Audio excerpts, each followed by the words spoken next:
বলি বয়স হলে হরিনাম করব, একটা কথা মাথায় রাখবে মা, বৃদ্ধ হলে কখনো গোবিন্দ কৃপা পাওয়া যায় না।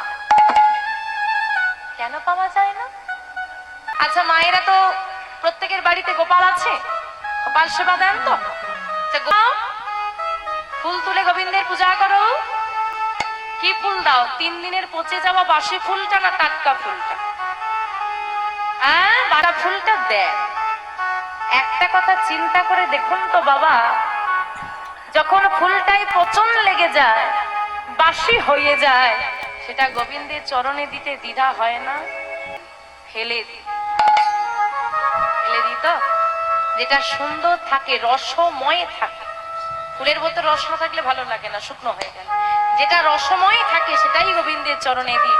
হ্যাঁ গো, তোমার কি 50 পেরিয়ে গেলে রসময় দেহ থাকে? 50 পেরিয়ে গেলে মনে কি রস থাকে?